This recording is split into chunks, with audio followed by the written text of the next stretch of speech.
Rank बहुत पीछे चली गई। लास्ट ईयर 615 मार्क्स पे 26,000 रैंक थी। इस बार में 611 पे 68,000 रैंक है। कहाँ वो 40,000 का गैप आ गया है। अराउंड 60 छोड़िए, अराउंड 100 मार्क्स भी ग्रेस नंबर्स में दिए गए हैं। तो उसके पीछे तो वो रीजनिंग वही अवॉइड ही कर रहे हैं, वो साइलेंट ही है।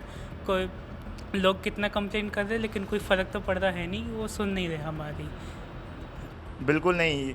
उन्होंने क्लैरिफाई करते हुए कहा कि -20 से लेकर 720 तक हमने बच्चों को पहुंचा दिया है। 720 देने का क्या अर्थ है?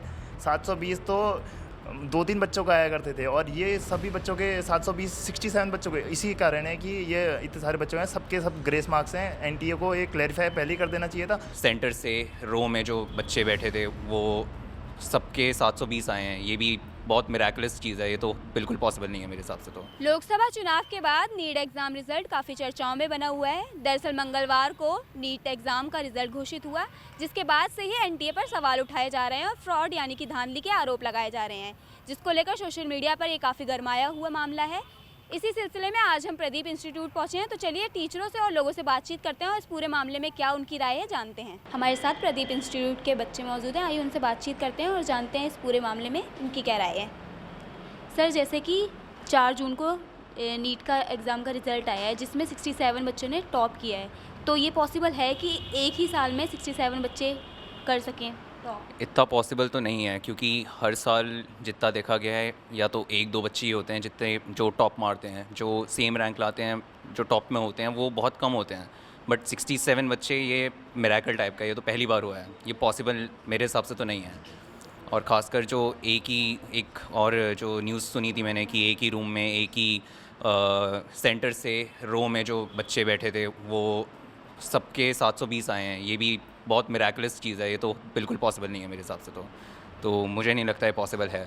और 67 बच्चों का मतलब 67 बच्चे तो बहुत बड़ा वैल्यू होता है।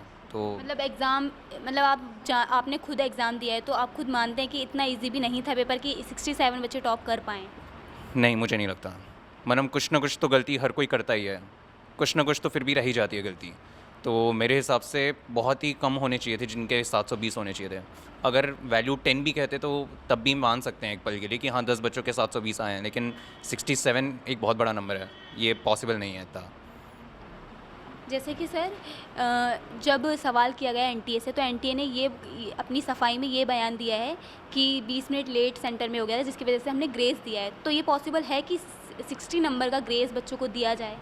जी हाँ, ये बिल्कुल ही नाइंसाफ़ी हुई है उन सभी बच्चों के साथ जिन्होंने जो नीट के सेंटर पे जल्दी पहुँचे थे, और साथ ही साथ उन बच्चों के साथ भी जिनको ग्रेस मार्क्स नहीं मिले हैं। और ये बाकायदा एनटीए को क्लियर करना चाहिए था पहले से ही कि इंस्ट्रक्शन उन्होंने देने चाहिए थे कि नॉर्मलाइजेशन का क्राइटेरिया है। और कई सारे बच्चे ऐसे भी हैं जिनको नॉर्मलाइजेशन नहीं मिला है, और उन बच्चों का क्या हुआ? उन बच्चों की कोई बात ही नहीं कर रहा है। कई बच्चों के पेपर ऐसे भी आया था न्यूज़ में कि 6:30 बजे शुरू हुआ और 9:30 बजे तक चला, और उनमें से भी कई बच्चों का हुआ ही नहीं टेस्ट। तो टाइमिंग ठीक है वैसे एग्ज़ाम की? एग्ज़ाम की टाइमिंग थी 2 से 5:20 तक दिन के। मतलब ये पॉसिबल नहीं कि ग्रेस दिया जाए 60 नंबर को भी बच्चों को? बिल्कुल नहीं। उन्होंने क्लैरिफाई करते हुए कहा कि -20 से लेकर 720 तक हमने बच्चों को पहुंचा दिया है। 720 देने का क्या अर्थ है? 720 तो 2-3 बच्चों का आया करते थे, और ये सभी बच्चों के 720 67 बच्चों के। इसी कारण है कि ये इतने सारे बच्चों हैं, सबके सब ग्रेस मार्क्स हैं। एनटीए को ये क्लैरिफाई पहले ही कर देना चाहिए था। बाकायदा ये इंस्ट्रक्शन में इनको क्लियर करना चाहिए था कि हम ऐसे, ये क्राइटेरिया है, नॉर्मलाइजेशन का क्राइटेरिया है, और कोई भी ऐसे सेंटर पे पहले से बता देना चाहिए था इन्होंने। ये बहुत गलत किया है।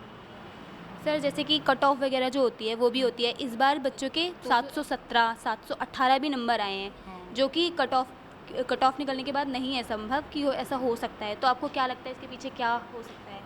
अब मुझे तो यही लगता है कि एनटीए जस्टिफाई तो ग्रेस मार्क्स के साथ कर रहा है, बट वही ग्रेस मार्क्स कैसे दिए उसका जस्टिफिकेशन वही पेंडिंग है। कुछ लोगों का, जैसे मैंने केसेस देखे हैं, अराउंड 60 छोड़िए, अराउंड 100 मार्क्स भी ग्रेस नंबर्स में दिए गए हैं। तो उसके पीछे तो वो रीजनिंग वही अवॉइड ही कर रहे हैं, वो साइलेंट ही है। कोई लोग कितना कंप्लेंट कर रहे हैं लेकिन कोई फ़र्क तो पड़ रहा है नहीं, वो सुन नहीं रहे हमारी। आपने खुद एग्ज़ाम दिया है, तो आप क्या कहना चाहेंगे? पेपर का लेवल इतना इजी भी नहीं था, मॉडरेट था, जैसे हर साल आता है वैसा था, बट फिर भी कट ऑफ बहुत ही अनयूजुअली हाई हो गई है, तो I don't think it's fair. जैसा कि ना ट्रेंड देखा गया था कि उस हिसाब से जो कट ऑफ जानी चाहिए थी वो 5 नंबर बढ़ जानी चाहिए थी।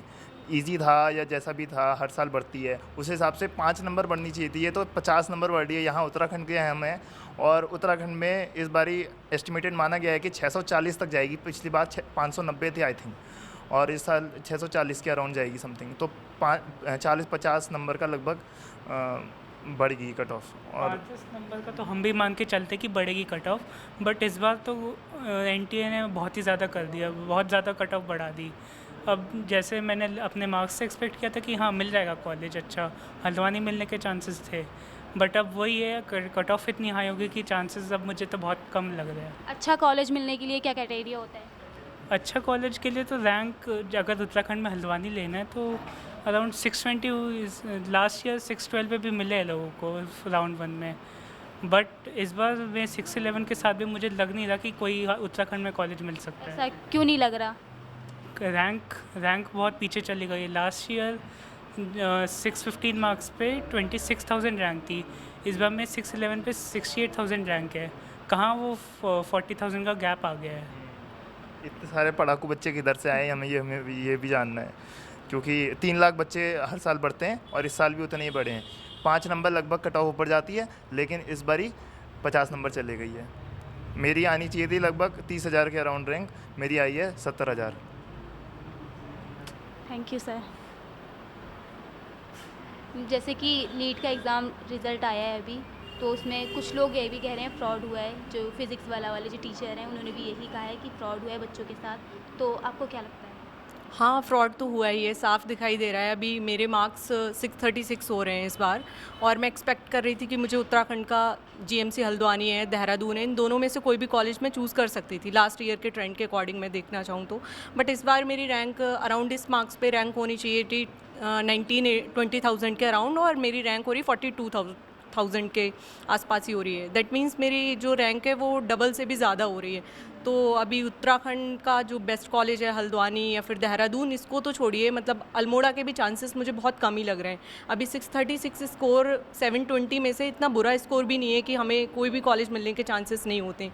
कई बार ये ऐसा होता है कि बच्चों के ड्रॉप्स बढ़ जाते हैं, फिर वो प्रेशर क्रिएट करते हैं, तो फिर वो अलग ही डायरेक्शन में चले जाते हैं। आजकल आप देख रहे होंगे सुसाइड केसेस हो रहे हैं, तो फिर बच्चों के पास ऑप्शन नहीं रहता है। पेरेंट्स का भी प्रेशर होता है, करियर का प्रेशर होता है, टाइम भी डिले होता है, तो फिर सारी चीज़ें होती हैं, तो उसके अकॉर्डिंग बच्चे सोचते हैं। तो आई थिंक इस पे दोबारा से रिपोर्ट इनको, मतलब रिज़ल्ट को दोबारा से नॉर्मलाइज करना चाहिए, बताना चाहिए। एटलीस्ट जो क्वेश्चंस उनके अपोजिशन में दे रहे हैं, मतलब बच्चे जो अपनी मांग कर रहे हैं, उसको सुनना चाहिए, उसका क्लियर जस्टिफिकेशन तो देना चाहिए एटलीस्ट।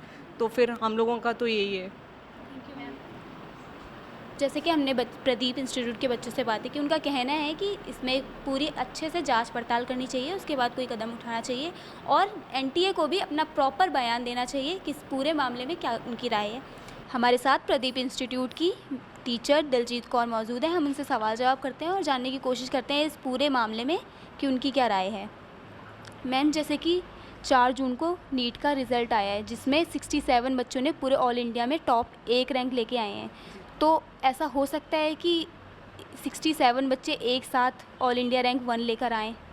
जैसा डिफ़िकल्टी लेवल कहा जाए तो बायो और केमिस्ट्री तो इजी था, बट फिज़िक्स इस तरीके का था कि हर बच्चा 720 मार्क्स नहीं ला सकता है, और इतने सारे स्टूडेंट्स का इतने मार्क्स आना तो ऑब्वियसली वो चिंता वाली बात भी है, और शक तो जाता ही है, कुछ ना कुछ तो प्रॉब्लम है इसमें, है ना।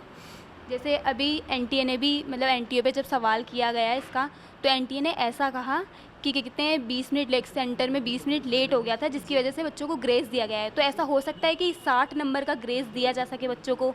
60 नंबर एक बहुत बड़ा नंबर होता है। 2 बच्चों के अगर मार्क्स में 5 नंबर का भी फ़र्क हो तो रैंक में बहुत फ़र्क आ जाता है। सिलेक्शन होना है या नहीं होना, ये भी इस बात पे डिपेंड करता है। तो अगर आप किसी बच्चे को या इतने सारे बच्चों को 60 मार्क्स 70 मार्क्स ग्रेस दे रहे हैं, तो कितने सारे डिज़र्विंग बच्चों को आप कॉलेज से बाहर कर रहे हैं, आप ये भी सोचना चाहिए। तो ये बिल्कुल ही गलत तरीका था जिस तरीके से उसमें ग्रेस दिया गया है।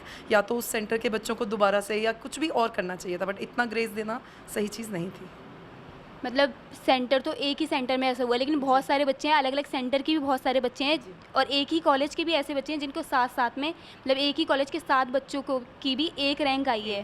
तो ऐसा हो सकता है? नहीं, उसमें भी ऑब्वियसली एक ही जगह के अगर 7-8 बच्चे फर्स्ट रैंक में आ रहे हैं और फुल मार्क्स लेकर आ रहे हैं, तो या तो वहाँ चीटिंग हुई है या तो उस पर्टिकुलर सेंटर में इन्विजिलेटर्स ने कुछ ऐसा किया है।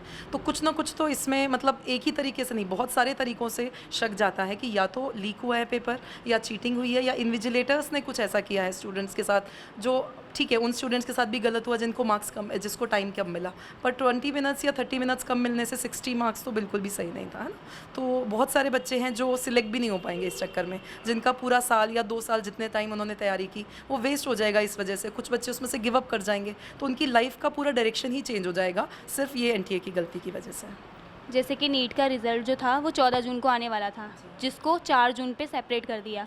तो क्या लगता है इसमें कोई षड्यंत्र? हाँ, इसमें कुछ ना कुछ तो इसमें प्रॉब्लम है भी। हाँ, अभी स्टेट रैंक्स नहीं आई हैं, स्टेट रैंक हो सकता है 14 जून को ही आए, बट ऑल इंडिया रैंक इतनी जल्दी, एक दिन उन्होंने आंसर की रिलीज़ की, अगले दिन उन्होंने कहा कि आपको अगर आंसर की में कोई प्रॉब्लम है या कुछ भी आपको अप्लाई करना है तो वो अप्लाई कीजिए, और सेकेंड डे उसमें रिजल्ट आ गया। एक ही दिन में इतना बड़ा मतलब आप नहीं रिजल्ट नहीं क्रिएट कर सकते हो इतने सारे बच्चों का। 22 लाख बच्चों ने उसमें अपेयर किया है, अगर एक दिन आपने आंसर की रिलीज़ की है तो अगले दिन उसको नहीं इतना बड़ा रिजल्ट बनाया जा सकता।